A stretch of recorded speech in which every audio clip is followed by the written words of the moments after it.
All right, good morning, good afternoon, good evening, wherever you are. I am Dr. Jim Gumbo Coughlin, and I'd like to welcome you to another episode of Lagniappe Leadership Discussions. We're in the middle of a focus on Squadron Command perspectives, and we're fortunate right now to have recently former Squadron Commander and a current commander to talk about what it means to lead and command in today's Air Force. I do want to kind of frame this out and say the opinions expressed by the participants are our opinions of our own. They do not represent any policy of the United States Air Force, the Department of Defense, or the organizations we're fortunate to serve in today. But this is a portion of Lagniappe Leadership Discussions. Lagniappe means a little something extra, and today we certainly have two panel members that are going to give us a little bit something extra for today's event. And so I want to welcome everybody to that. Let me get our screen going, and you'll see who we have with us today. So our first one is Lieutenant Colonel David Knutzen. He's a graduate of the Air Force ROTC at the University of Colorado. He recently commanded the 724 Special Tactics Support Squadron, and he has a Master's of Arts in Homeland Security. He's got assignments at Tinker, Joint Base Lewis McChord, Air Force ROTC at Washington State, Fort Bragg, where he was in the Joint Communications Unit, which is known as DoD's finest communicators, and then at Pope Army Airfield. And so, Dave, that's a quick once-over a pretty good career already. So just in a couple bullets, but tell us a little bit about yourself that's not in that brief bio. Yeah, absolutely. So I'm a kind of, for being an IT guy, like I like to be outdoors more so than inside, which is ironic because I find myself in a lot of windowless buildings, wandering around at night. But enjoy running, shooting, hiking, spend time with my wife, who outranks me in education as a doctor of veterinary medicine, and our increasing collection of small mammals which reside with us in the house. Okay, well, hopefully you're not taking your hunting expertise into the house. I don't think, although I guess having a I shoot veterinarian, paper, not animals. yeah, I mean, having a Sometimes veterinarian in cardboard. the house, I guess you could solve the golden hour problem right there for the animals. So, all right, thanks, Dave. Our other panel member is Major Chris Kopp. He's a graduate of our United States Air Force Academy. He currently is the commander of the 49th Communications Squadron at Holloman Air Force Base. He attended advanced studies of Air Force mobility, which is a specialized program where we send a couple 17s periodically to. He has a Master's of Science in Information Science and Assurance from Embry-Riddle Aeronautical University, and a Master's of Military Operational Art and Science from ACSC. Apparently, you're trying to rack up as many things on your wall as possible, Chris. And he's had assignments at Ramstein, Davis-Monthan, Ali Salim, Fort Meade, Maxwell Air Force Base, and of course at Holloman. So, Chris, that's a quick once-over into your career so far. Tell us a little bit about yourself that I didn't just cover. I appreciate that. So mill to mill family here. So my wife's also a major. We're heading off this summer where she gets the opportunity to take squadron command, and I'll go back to some staff somewhere. 3 small kids. So, obviously coming into command and finding that harmony between being there for your team and staying there for your family. I'm sure that's something we're going to talk about at length today, but also prefer being outdoors. So I'm a avid backpacker, working on getting our young kids ready for that. Starting small though with camping and traveling. So happy to be here. Thank you. Yeah, thanks, Chris. I mean, but both you and Dave wanting to be outdoors. It's a gorgeous day here in North Carolina. This would have been much better if we did it outdoors. But you guys are a couple time zones away from each other. Dave's super busy. We had to adjust the time because of Dave's criticality of meetings. And so I'm sure we'd love to do this outdoors. We'll certainly have to do a follow-up together next time 3 of us are near each other. So the way this process works is, for those of you that are able to join us live, if you have any questions of our participants, just go ahead and type it into chat. And then I'll ask the participants. But if not, it's just going to be moderator's prerogative, and we're going to have a solid discussion. So we'll start out with Dave. You've been out of command for a couple months now, so you've had some time to reflect. But as a commander, how did you articulate your leadership vision to your squadron? Yeah, absolutely. So, you know, having had a little bit of time and space between the 29 months I spent in the hot seat, and then also thinking about getting ready to take another guide on that someone's going to throw at me here in a few months from now. I think that initial like commander's expectations, like what you have to offer the unit about who you are and how you operate is a pretty critical moment in time. But even more important than that is the following, 23 plus months that you have to work with the squadron. So I actually have my command philosophy up right here. And like, I thought about it, and it's accurate to reflect like what Dave Knutzen is and what I stand for. But, outside of issuing it to the unit initially, I didn't reference it because I felt it was more important to demonstrate it. It's a type of thing that you have to live it.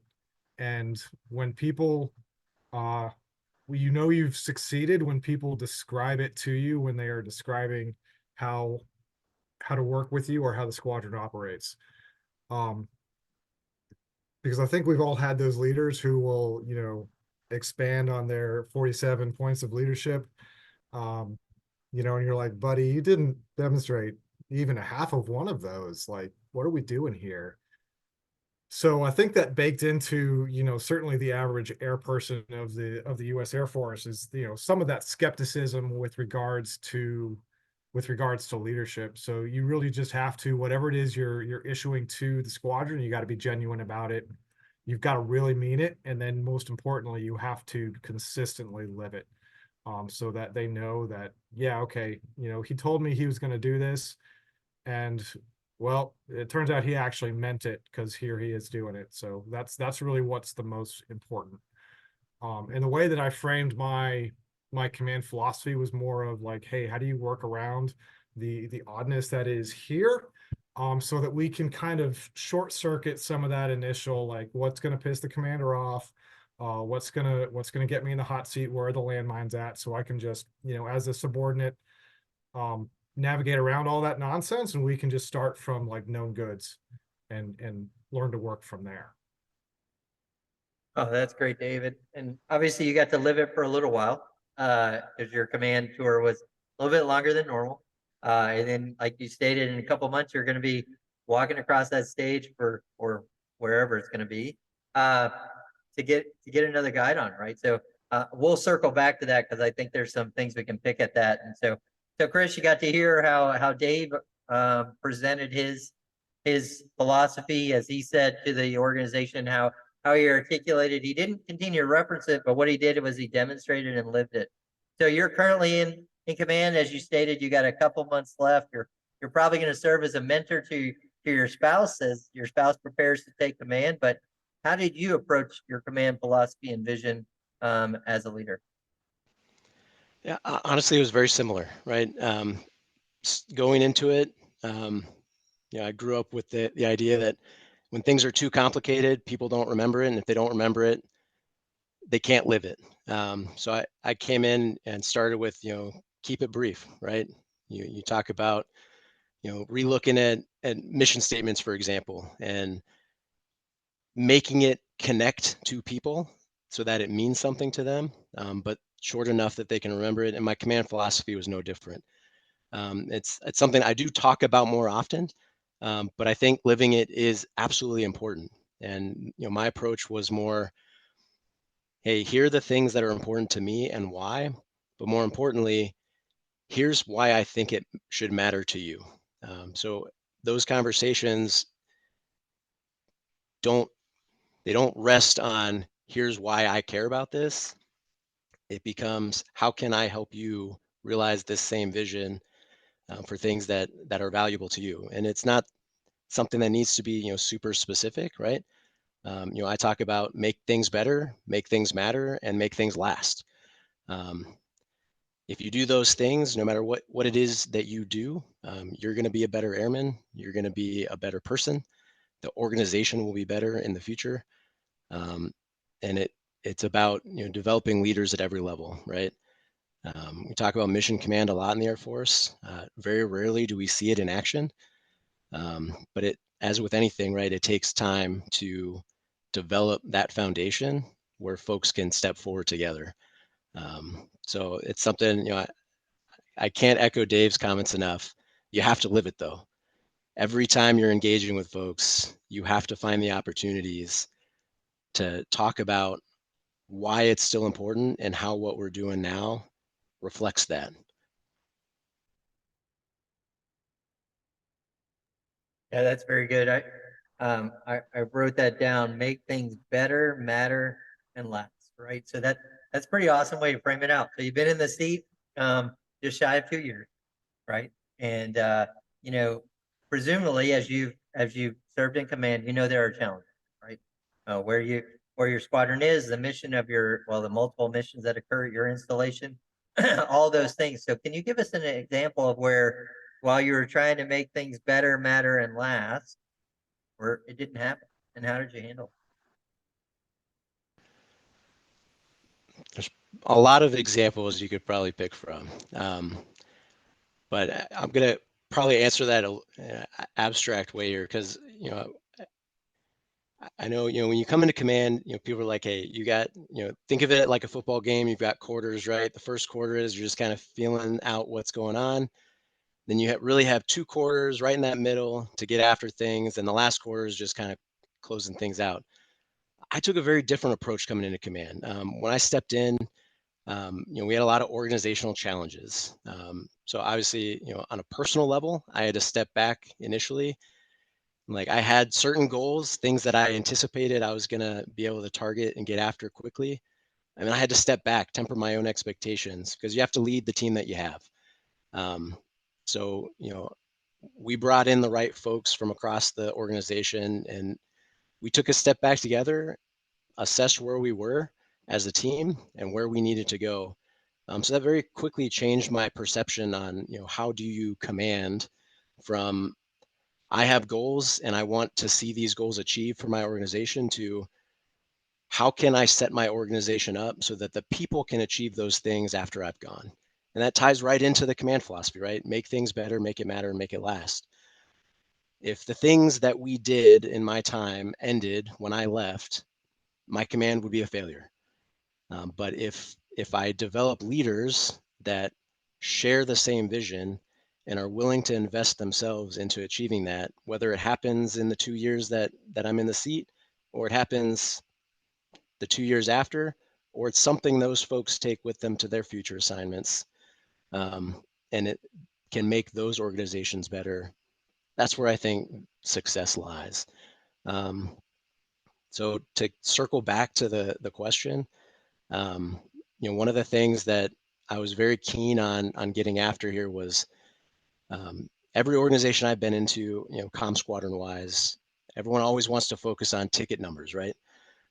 But you always hear the same arguments. We don't have enough people. We don't have the right skill levels. We're always deploying. And you hear things, people talk about it all the time. It's not about do more with less. It's about do less with less, but it never resonates with folks. So I took a very deliberate approach to try to identify what are those things that we can stop doing. I wouldn't say I've been largely successful in that yet, but what I can say is we've built the foundation where we can actually look at the things we do objectively. And we're just now starting to define what are our thresholds. What are the things that we know we can do with what we have? What is our tolerance for we can accept a little bit left and right of that?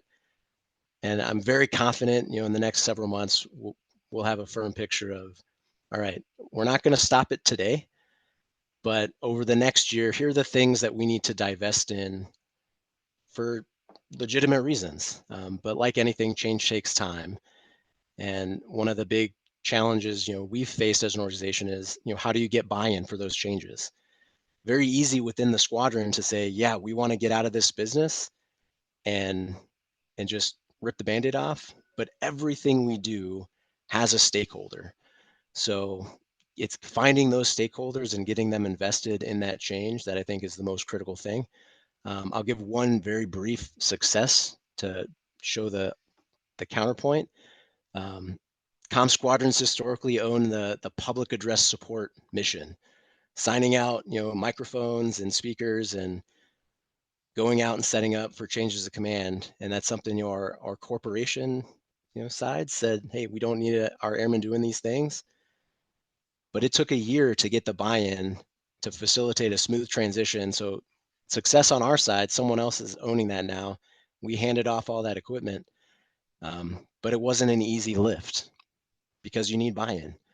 So I'm thankful to say we're there now, but that's just one small example of, change takes time and you have to be committed to it. Over. Wow, that's a lot of really good inputs. I do want to circle back to one thing you brought up.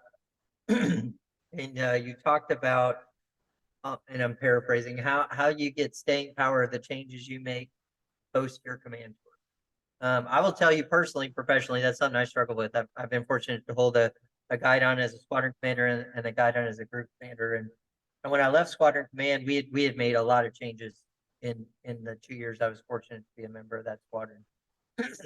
And the officer that followed me got rid of a lot of those changes that we had made those decisions for a specific reason. And I was professionally wounded probably from that. I was like, hey man, like I was thinking, the airmen were reaching out to me going, hey, why? And you're never going to poison that well. And I'm like, hey, the variables are different. The current commander has different mindset than me. We're two different humans, and the like. And I struggled for a very long time, to be honest with you.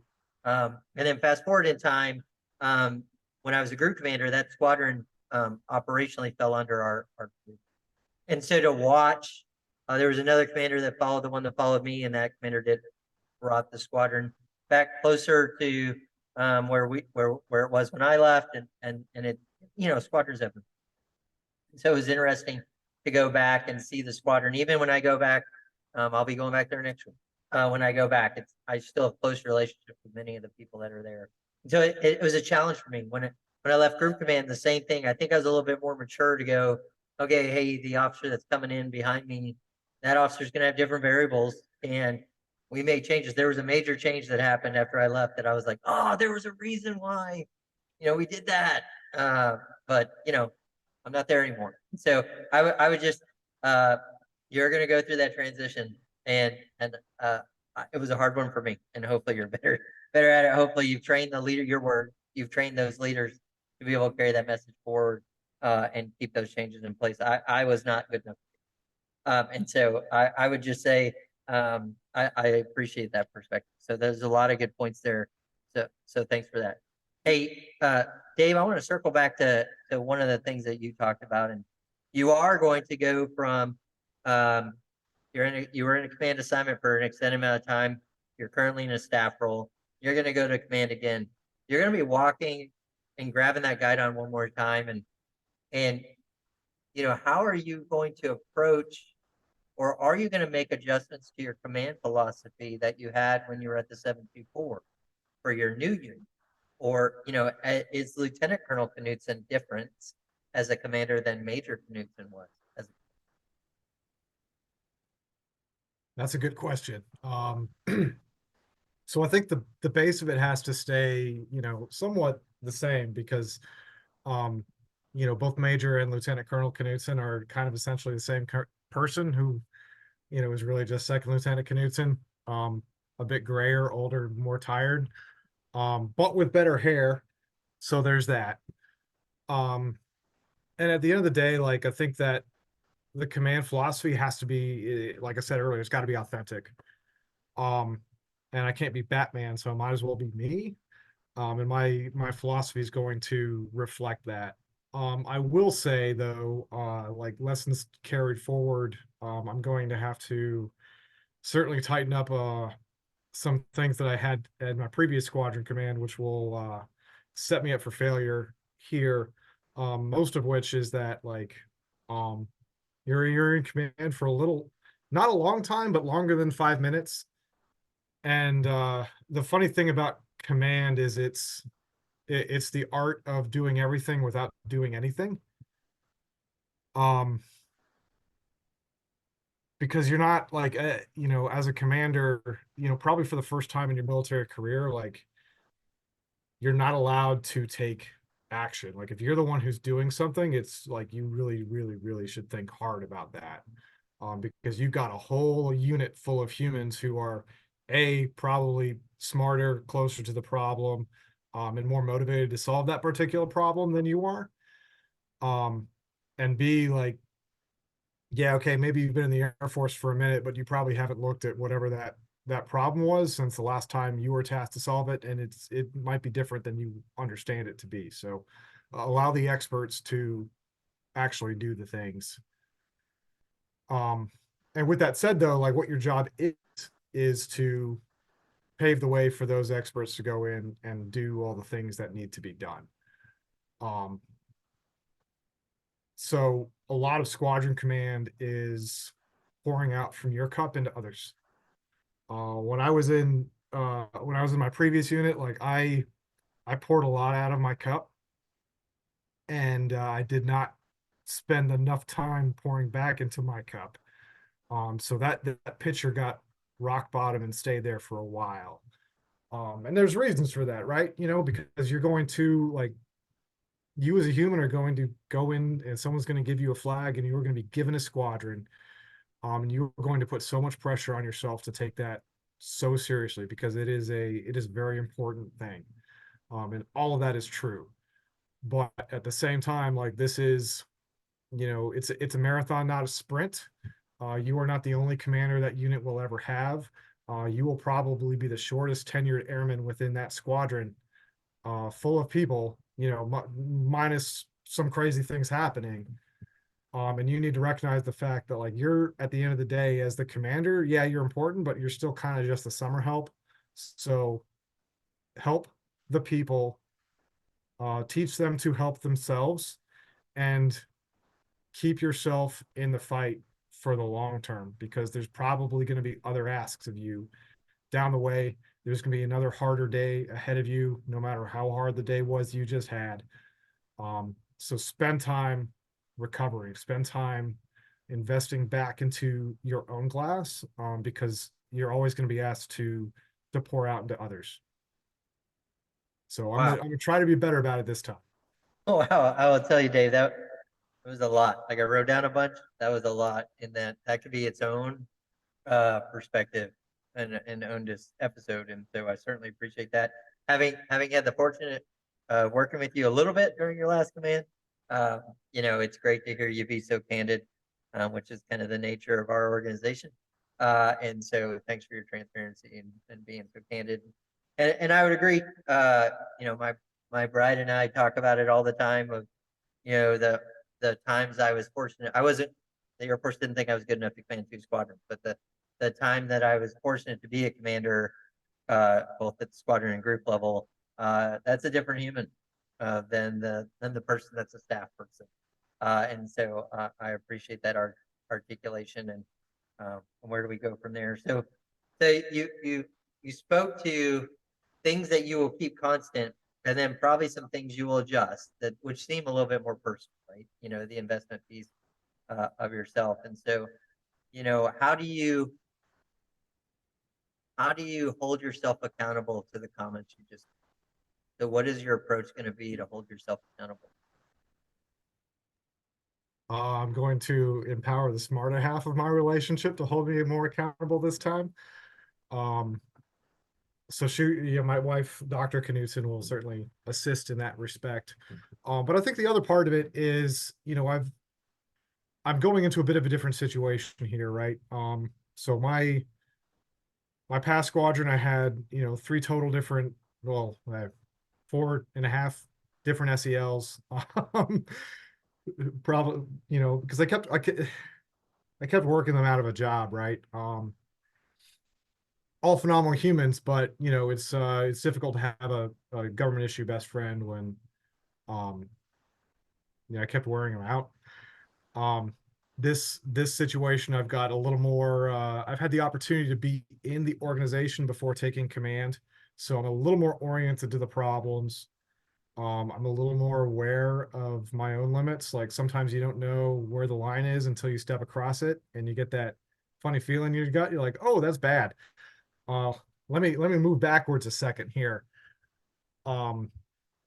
So I think just going into it a little more self-aware, having the ability to build relationships across the organization already, um, and being a little more oriented to the people here. I'm a very upfront guy. Like I wasn't afraid to tell my last squadron when Dave was tired, and then maybe you need to look out for him a little more. I certainly won't be afraid to tell this organization the same, with the ulterior goal, because there's always an ulterior goal, right? Of hey, maybe we're doing buddy checks for each other at the lower levels as well. If the commander is telling me that he's a little smoked right now and perhaps he needs a break, maybe it's okay to ask for a break when I need one too. Yeah, that's super good. And, personally, professionally, I can see the maturity coming through over time and having watched you go through that and now this. And so I agree with that. So once again, thanks again for the candor and transparency.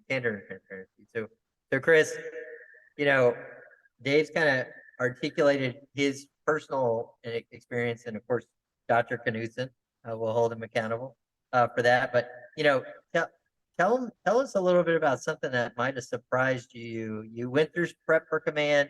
You heard about it. You want to lay out your command philosophy. You want to be ready for it. You get the guide on. What is something that surprised you about Squadron Command that maybe you weren't ready for? Honestly, the biggest surprise for me was encountering disparity between what I thought others viewed as the role of a squadron commander and what the reality kind of looked like. And I'll use one brief example. So we had our third baby while I was in command. New parental leave policy came out, right? So I had a very deliberate conversation with my wife and with my squadron and with my boss on, how can we structure this in a way that balances all of the requirements without taking away. And I thought we did a good job. We had a change of leadership in the middle of that, which caused a lot of consternation and honestly personal stress on my part. Generally disagreement on just how long a squadron commander was out of the seat for, and that's something that I was very open with my boss and with my squadron on, hey, what leader would I be if I didn't take advantage of this new policy? What example would I set for my airmen that, hey, I want you to take time with your family, but I'm not going to do it. So we worked that. I owned it, and I don't regret the decision. So I took all the time. We found the right balance between my wife and I. So I wasn't out for 3 months straight, but I recognized that I was out of the squadron for a period of time. But I think to kind of tie in what I briefly mentioned, before we started this, I don't view it as a work-life balance. I'm a firm believer in the work-life harmony concept instead, because and I talk to my airmen about this all the time. There are times where you're at home and I'm going to need you to do some work things. But that means when you're at work and you need to take care of some personal things, I expect you to just do it. I don't expect you to take leave for it. If you need to go be there for your family, you need to go be there for your family. If you need to take a knee yourself, you take a knee. If you need to go take care of something that is a distraction from when you're at work, I expect you to go do those things. And those things happen for most of us, I think. But being transparent with your team on why you're making those decisions and why you think that balance is the best for your particular situation, I think pays itself off tenfold, because it shows your airmen that they can do that too. Obviously you communicate, right? You maintain and manage each other's expectations, but I think that single event was one of the tipping points for our organization on, how do we get mission command to actually be a thing at the lowest level? When you had people saying, hey, I can do this. Squadron didn't go off the rails, nothing burned down. And you still show up when you need to, right? Like even while I was on leave, I showed up for, ALS graduations and senior NCO inductions. So you find the times where it matters, right? Where it's important that you're there, so that when you show up at those times, everyone knows it's okay when you're not there for something else. Chris, that's huge, and that hits pretty close to home for me. Recently, I'm convalescent, but not. So completely understand that. You know, I'd like to have a little bit of discussion on the paternity, right? So first off, I never had that. My bride and I had 9 kids. Man, I would have got 27 months off, or 27 months off of service. I had Canadians under me when I was at Cheyenne Mountain, and they got 9 months off, back 20 years ago. And so, for each child, for the father, 5 and 4 is where, anyway, I won't go into it. And I always, whenever people go, hey, we can't accept that much of a loss, and I think skill bridge is another one that comes up, right? But if say something happened to you and you had to have surgery, and like, no kidding, you're out for 2 months for surgery, nobody bats an eye at that, right? Or say if you're in a specialty, a career field in our service where like you got to go through requal and you're gone for 2 months, everybody accepts that, regardless of position. And so whenever we look at these changes in policy that enable our total aspects of an airman, I always had that sucking teeth sound when people's like, well, we can't possibly let them go for that long. I'm like, well, they were going to SOS, we wouldn't have a problem with it. But they're just at home with their kid. Yeah, kind of a thing that we need to take advantage of. So maybe it's because I'm a little bit more seasoned in my career, but I look at things a little bit differently. I certainly, with the birth of our kiddos, even I think at one point we had the 2 weeks with the last 2 or 3. No, that wasn't a thing. And yeah, so I applaud you for that, and I appreciate you working through, and I could understand the challenge. We had number 7 when I was a squadron commander, and I wasn't home very much. I'll add real quick. It's about risk and capability, right? There were still things that I would not accept the risk on of letting someone else make the decisions for. So I was still engaged, right? Especially now, everyone's got a work phone, and it was even more convenient because we live on base, so it was easier to, hey, I need to pop in. I'm going to drop the kiddo off with mom for an hour so I can jump into something real quick. But it comes down to capability of your team as well, and that's on the commander, right? Commanding is about leading and developing leaders. So if I couldn't trust, my CGOs and my senior NCOs to lead the squadron while I'm out for a couple weeks, that's a failure on me. And we have to own that.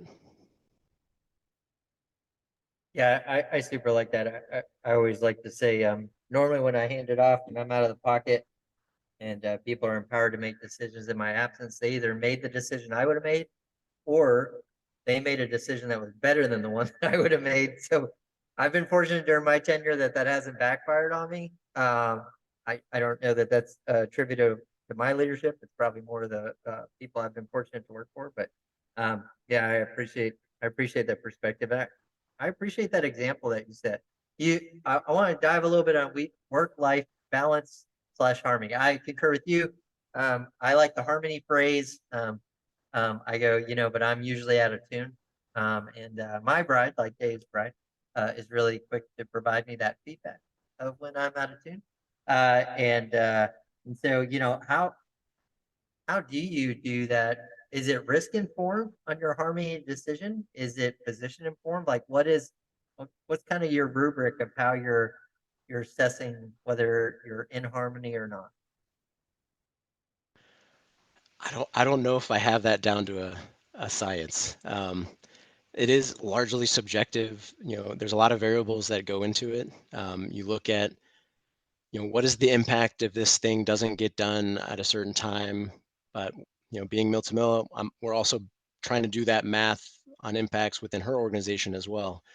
So sometimes, what that looks like is, we just talk through and say, hey, this one is more risky, so we're going to adjust all of these dynamics to focus on that.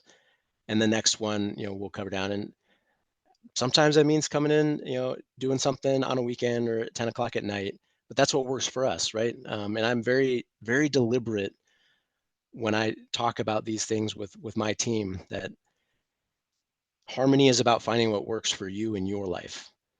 And it can change from one day to the next. So, I will never expect anyone else to do what I do. But I also have to be cognizant of the fact that there will be folks who see it and internalize it and think that that is an expectation. So you have to be very cautious on when people see that. Obviously, the situation is dependent as well. The times where I need to come do a little bit of work should be less visible versus the times where maybe I'm going to an ALS graduation while I'm on leave.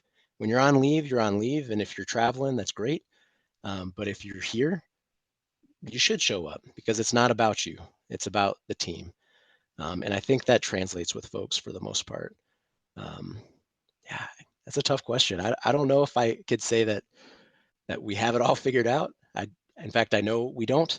But largely, I think we have found harmony and we maintain harmony. I think it's more of a spectrum probably than a yes or no. As long as you figure out what your tolerance is on before the scales tip one way or the other, then I think you're successful.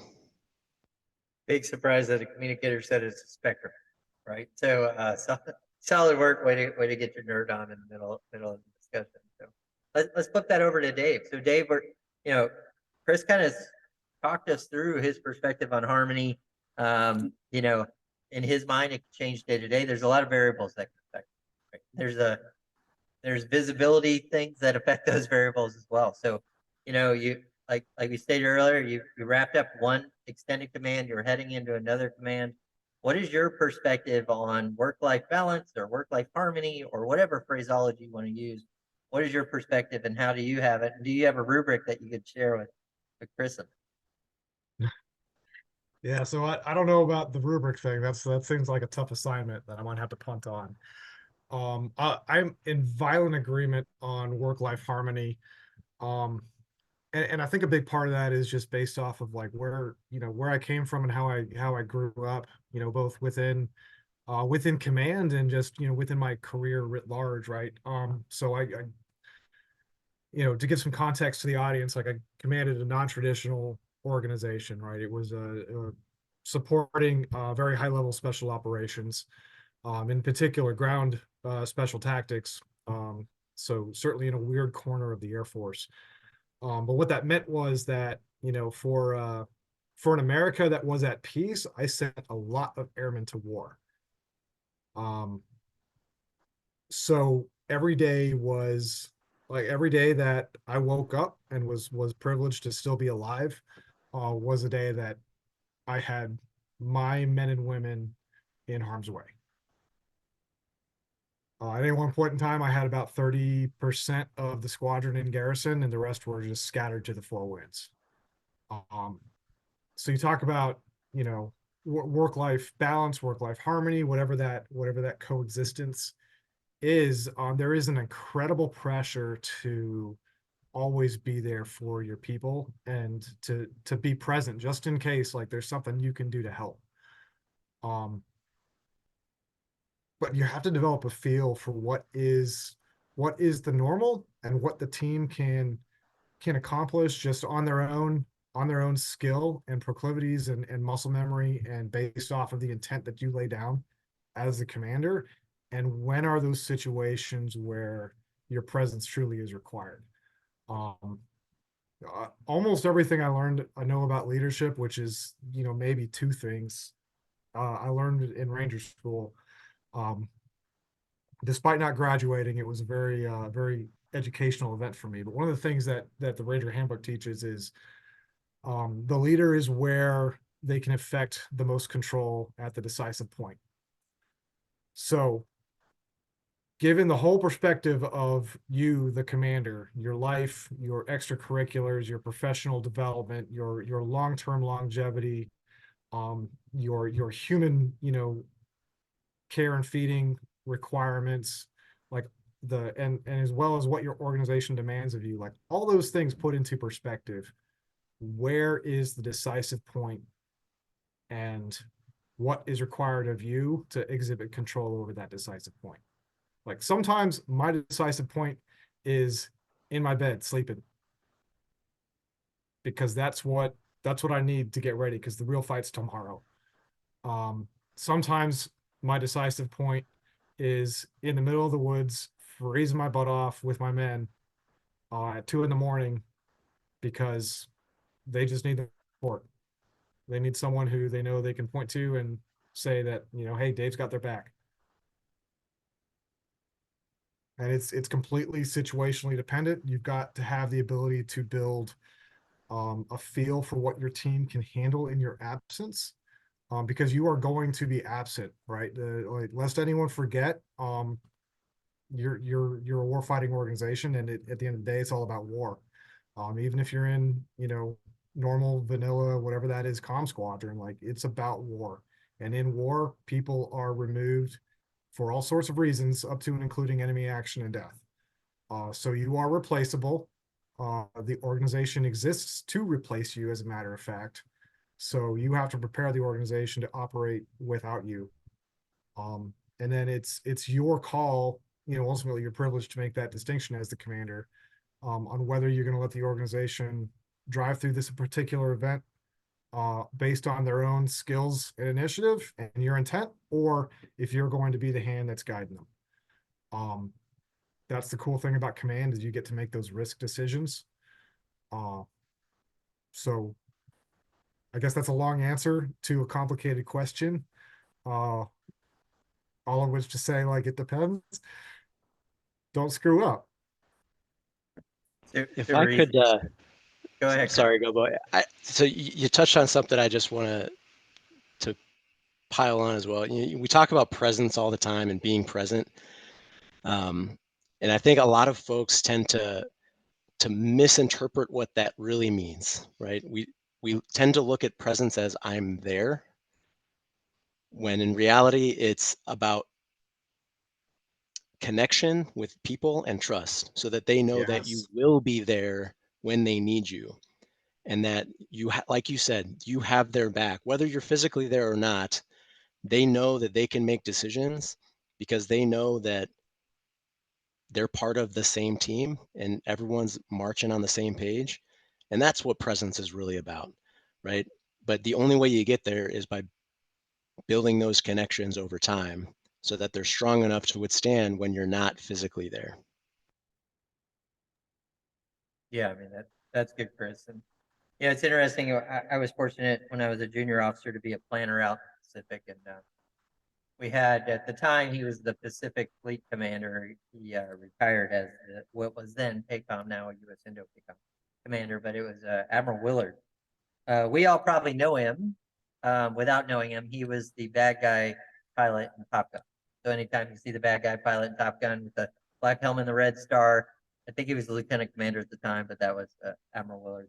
But he used to say, virtual presence is actual absence. And it was interesting because that's pre-pandemic, right? Now fast forward 2020 kind of changed the world, right? There's a lot of virtual presence that is actual presence, right? And I like your verbology there, Chris, where you said presence is about connection and trust. So let's talk through that. Both of you have led during a pandemic, right? For Dave is right in the middle of the pandemic, of the high points, aspect of the pandemic. And Chris, you came in while the pandemic was still going on. We still had a lot of our pandemic things going on, but there's nothing that prepared anybody in the world for that. There's a great book called Doom, written by Dr. Neil Ferguson. It kind of steps through experiential learning on it. But let's talk through that. So we got you on screen, Chris. So we'll go to you first. what was presence like when you're leading in an environment like that of a global pandemic? Yeah, so coming into command, somewhat, nearing the tail end of that, um, it's actually a challenge that took a long time for us to overcome. And where it manifested was in unit morale. So you had a lot of folks who got very used to doing certain work remotely. And being in a comm squadron, there was a lot of stuff that you had to be here for as well, especially when you talk just being a service oriented organization. Other mission partners didn't necessarily have the ability to telework, right? And how do you balance supporting them when you don't have a full presence here? So when everyone came back, we ended up finding people just wanted more time off because they liked that. I don't want to throw people under the bus, right? But people took advantage of it, right? Weren't necessarily putting in a full day's work, right? Maybe letting some standards slide a little bit, and not saying that's necessarily wrong or bad. But it's about habits, right? And when you do certain things for long enough, you build the wrong habits. So integrating back into a physical environment was tough for some folks. And that manifested in folks weren't happy to be back. And that translates to impacts on mission over time. So we had a lot of uphill work to do in my first year to break down those barriers that we built on ourselves. And I'm talking, within the team, people not being willing to work with each other because they hadn't had to really work together for a while.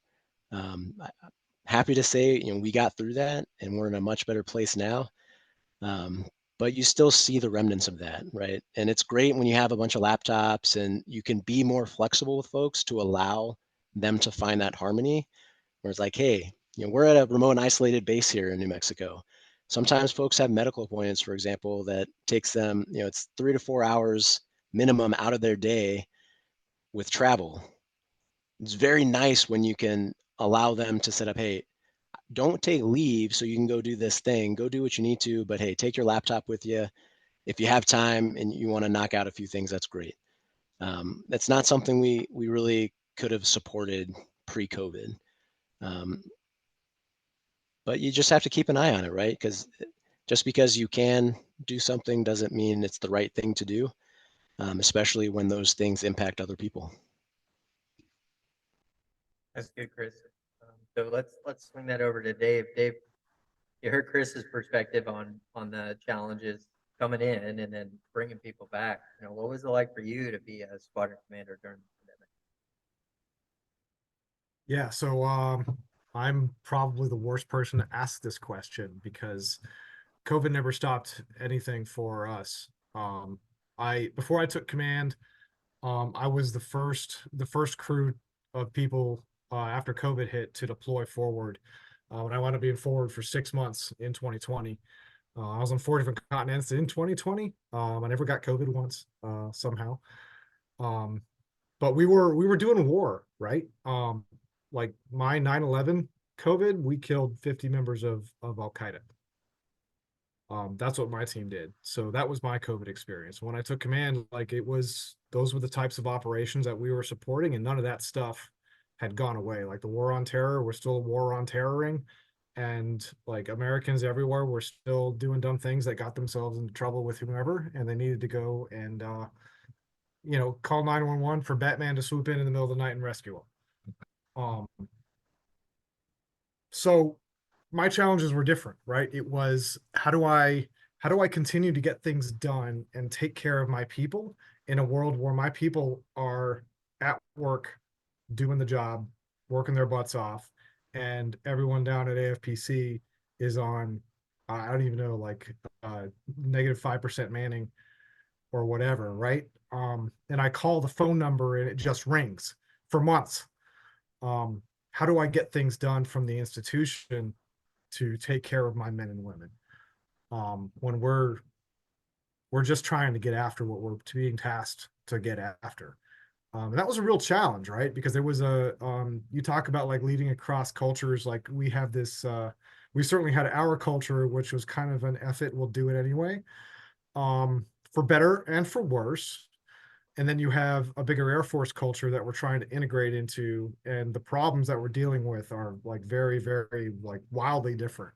The issues that I see as a squadron commander of 122 souls who are all selectively manned for other reasons, but including which physical, mental, and emotional health, as well as risk factors from a family perspective. And so this is like the population of people that's just like not going to die from COVID. And then I match that with like, I've got to interact with these staff agencies where I've got GS 87s who are 111 years old, who are the people who like really do need to stay home. So I'm not throwing spears here, right? I'm dealing with a different problem than they're dealing with. And part of this whole process is you have to recognize where those requirements and where the competition is. Like you got to understand the context. And then you can start to find the common ground, and then you can start to find ways to navigate around it. And if you got to work a little asymmetrically, then like, okay, sometimes you got to do that. But like sometimes you just got to sit down and drink a little chai and figure out what everybody's competing priorities are from a staff that ostensibly is here to support you, versus the way that like your particular corner of the military tries to get things done, and then bend the things in together to try to make a meet on target. Yeah, wow. Dave, that was solid. And I'm probably going to repeat GS 87 like 1,000 times now. So I Just don't appreciate tell that. that to Tom. Yeah, well, there's only so much I say to Yoda. But anyway, yeah, I gave him an Air Force call sign. So, and my assigned sergeant major, as we would say in our community, and my assigned best friend is Grogu. Right. So hey, gents, I told you to go by fast. That was 51 minutes already. So let's liven it up a little bit before we transition to giving you guys some closing comments. So, well, Dave, we got you on screen. We'll stay with you. So, unfortunately for me, I found out today that Louis Gossett Jr. passed away. He was a motivational person for me because as a kid, my favorite movie was Iron Eagle, and he made me want to be an F-16 pilot. And his character Chappie, and he passed away today. I did not achieve F-16 pilot status, but I was fortunate to get the rank that he wore. But I ask you this question because even though that was my favorite movie growing up, Transformers is my favorite movie now because my childhood came to life the first time Optimus Prime transformed in that movie. So the questions I have for you, Dave, are what's your favorite movie and what's your favorite food? All right. Favorite movie, I'm gonna have to take a cue from my dog who absolutely loves this movie, and that's Princess Bride. A, eminently quotable, B, fantastic vignette for asymmetric special operations. Sometimes you just have to assemble the brute squad. And then favorite food, my birthday may or may not be around this particular period of darkness, and my wife's been asking me that question, and I've been neglecting to come up with an answer. So I think what I settled on is pizza. So let's go with that. But I have love for all things edible, which is why Inconceivable. I run. Yeah, I agree. And happy birthday. I forgot to mention. But, happy birthday to your brother. And I concur with the pizza. I'm a hamburger guy. Pizza's close second. Tacos. So my top three: pizza, tacos, and hamburgers for certain. All right. So we got Dave, Princess Bride. I support that wholeheartedly. Full endorsement of your choices. All right. Over to you, Chris. What's your favorite movie and favorite food? It's really not a fair question because I'm a movie fanatic and I'm a foodie. But if I had to pick, so I'll start food first. So carrot cake all day. You just can't beat it. Obviously, I like pizza and hamburgers too, but if I had to pick one, I'd probably go with carrot cake. Movies. So I'm gonna go with the entire Harry Potter like franchise. That's where I'm a geek. I like magic, the idea of magic, but also teamwork, right? Folks coming together and not necessarily being prepared for stuff, but finding a way to get there as a group. So it's a little cheesy, but that's me. Certainly not cheesy, and I support. I think carrot cake is my favorite form of vegetable. So that's my favorite vegetable format. So I agree with that. And Harry Potter's a rite of passage in our family. Once you get old enough to read the series, then you can start watching the movies with dad. So I well endorsed. So solid work on that. All right, gents, this is the dangerous part. This is when I turn it over to you both for about 2 minutes each. So Chris, you passed on a lot of great wisdom to us from your seat currently in command at the 49th CS. And so, I'm gonna turn it over to you for about 2 minutes to kind of give us some closing guidance to prepare others for what it's like to hold a guide. So I'll just share. So how I start, and every single person that joins my team, when I share what my expectations are as part of that command philosophy, I started off with making a pact with each of them. And pact actually stands for something, to be present, accountable, compassionate, and transparent. I think those 4 things are just fundamentally important to how we interact with each other just on a human level. And I share that with my team. So I'd encourage folks to maybe take something from that, be there, right? Show up. We talked about presence earlier. It's about building that connection and that trust early and often so that when you're not physically there, people don't doubt that you're there for them. Being accountable is about, owning your decisions and actions and holding each other to that same level. Like I said before, it's a team sport. We succeed and fail together, but we can't do that if we aren't being deliberate with the decisions and actions that we make. And then, being compassionate is always remembering that no matter what we do, people are involved in all of it. So don't be an asshole. That's really the bottom line. Sorry if folks don't like cursing, but no regrets. And then transparency is, that ever elusive thing. We as leaders, we owe people the why behind decisions, but it's hard to do that effectively all the time for everybody because people learn and process information differently. But when you do the first piece of that right, when you're present and you build that trust, you build confidence that, with the team, that if they didn't get what they need, that they're comfortable asking for more.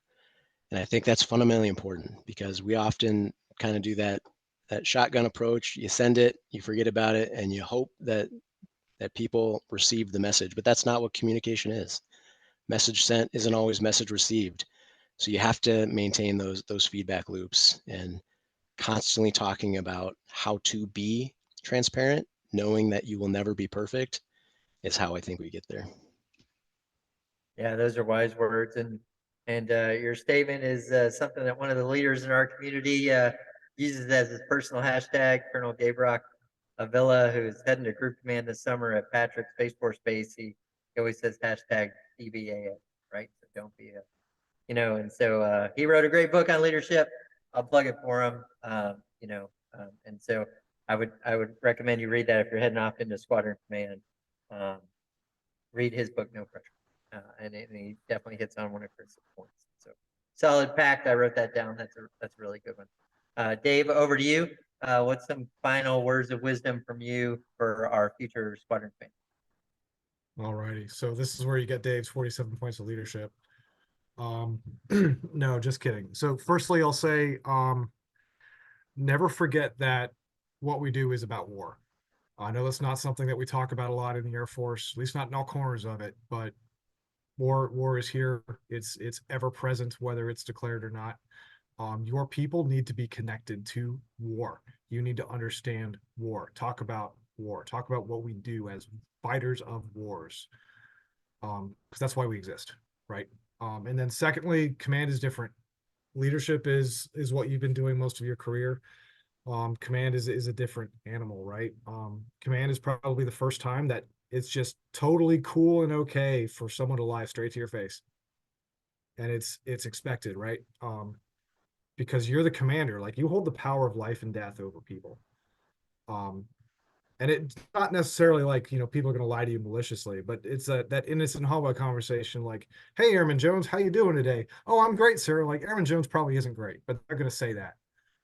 You need to accept why people are doing that and learn to find ways to get the information you need asymmetrically. right? To enable them to give you that information. Like you're never ever going to be one of the bros or one of the gals. I certainly wasn't. And I say this as someone who literally had one of my airmen run in a frenzy into my office and straight up tell me, "Sir, you are a giant piece of shit." In a joking fashion. That was how comfortable I was with my airmen. I was still not one of the bros, right? Because it's impossible. You can't do your job if you are. And then lastly, your purpose is to give intent and priorities. So practice giving clear, concise intent and non-trivial priorities. Prioritization is hard, guys, because you're never going to have enough time, resources, money, people to do what needs to be done. So the always answer is more, and you never ever get more. So figure out how to do the important things first and give that guidance to your people. If you can do that, you'll be wildly successful. If anyone wants to talk about having Aaron run into their office telling them they're a giant piece of shit, hit me up. You can probably find me on the gal at the Air Force emails. So happy to talk to anyone. I'll throw Gentlemen. that plug in there as well. You can find me in the gal as well. I'm sorry I forgot. More than happy to continue this conversation with anyone who's interested.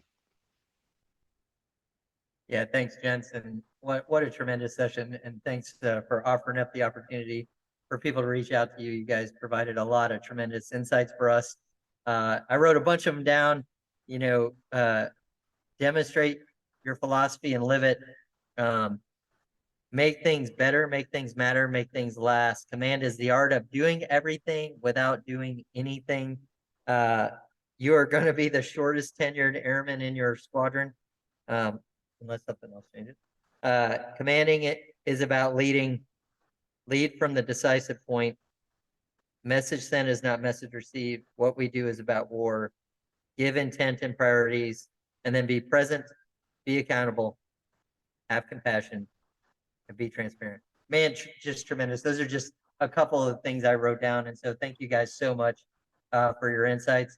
This concludes this episode of Lagniappe Leadership Discussion. This was episode 3 of Squadron Command Perspectives, starring Lieutenant Colonel David Knutzen and Major Chris Kopp. Gentlemen, thank you so much. Thanks for leading in the world's greatest Air Force. Thanks for being so candid during the last hour and transparent, and then opening yourselves up to follow on insights with direct communication. So solid work. Job well done in both your commands, and Dave, we look forward to seeing you holding another guide on, and Chris, to your bride, look forward to hearing how she does in command, and she can have plenty of lessons observed from you at home. So thanks everybody for joining us. I am Dr. Jim Gumbo Coughlin signing off from Lagniappe Leadership Discussion. I normally say lead from the front, but in honor of Chris's and Dave's perspective, I'm going to say lead from the decisive point. Have a good one.